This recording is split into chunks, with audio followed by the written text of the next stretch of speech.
Assalamualaikum warahmatullahi wabarakatuh. Apa kabar teman-teman semuanya? Semoga semua dalam keadaan sehat walafiat ya. Diberikan kesehatan, kelancaran pada hari ini, makin kuat mental di hari pertama kita kerja, dan semangat terus buat kalian semuanya.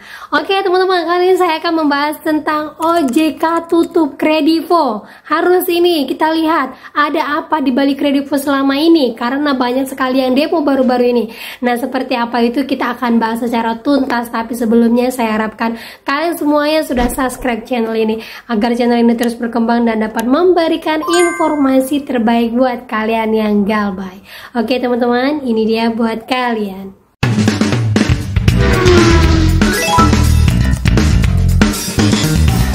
Oke teman-teman semuanya, jadi kemarin saya dapatkan WA dari beberapa teman dan saya coba lagi scroll, ternyata di TikTok lagi rame banyak yang demo di kantor Kredivo dari mantan para fit kolektor ataupun para mantan DC lapangan. Wow, ini luar biasa sekali. Nah, kita simak dulu beberapa video-video yang berseliweran, mana tahu dari kalian belum ada yang update dan yang buat galbay di Kredivo ini berita bagus sekali buat kalian. Kita simak dulu informasinya.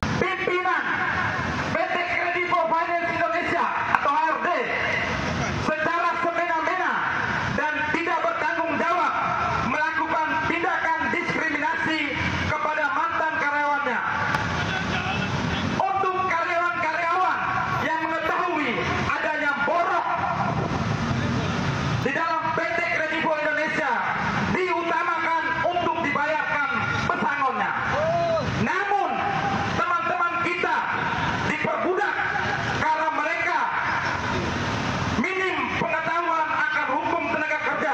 Oleh karena itu, pada hari ini kami mendesak agar PT Kredivo Finance Indonesia segera melakukan pembayaran kepada mantan pekerjanya untuk pembayaran pesangon, ganti rugi, dan kompensasi.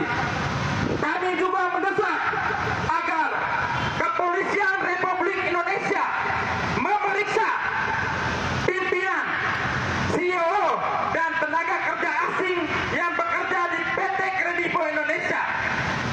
Apakah mereka bekerja di Indonesia menggunakan visa wisata atau visa kerja? Patut diketahui bahwa PT Kredivo Finance Indonesia adalah perusahaan asing yang bergerak dan beroperasi di Indonesia. Kami meminta agar hak-hak mantan karyawan, mantan pekerja jasa penagihan yang bekerja di PT Kredivo yang belum dibayarkan pesangon, ganti rugi, dan kompensasi harus segera dibayarkan. Itu dia teman-teman ya. Jadi setelah saya telusuri juga, saya cari informasi terbanyaknya apa sebenarnya yang terjadi dari tuntutan para debt collector atau fit collector lapangan ini. Kenapa sampai seperti ini di perusahaan sebesar Kredivo yang kita tahu selama ini paling banyak DC lapangan. Yang pertama,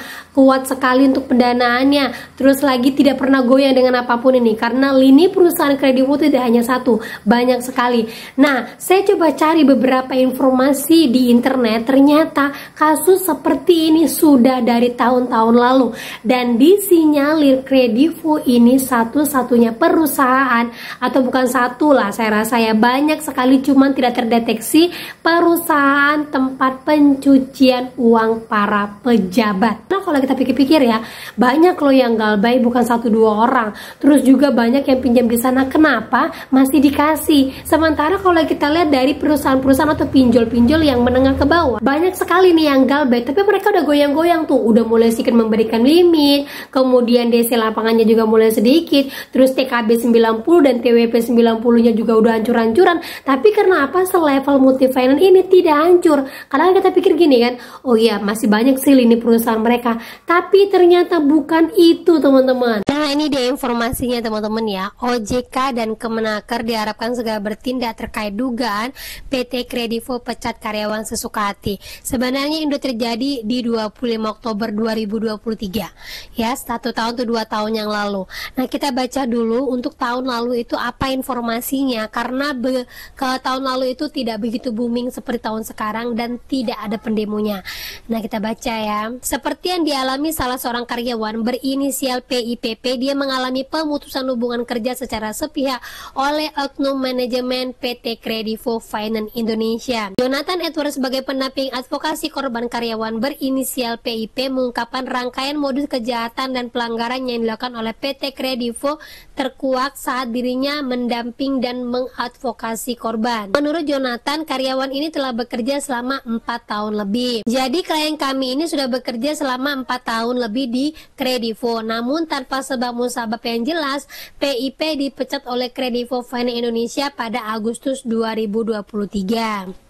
Merasa ada yang janggal, lanjut dia karyawan ini menghubungi manajemen Kredivo untuk meminta kejelasan pelanggaran apa yang dilakukan sehingga mendadak dirinya dinyatakan di PHK.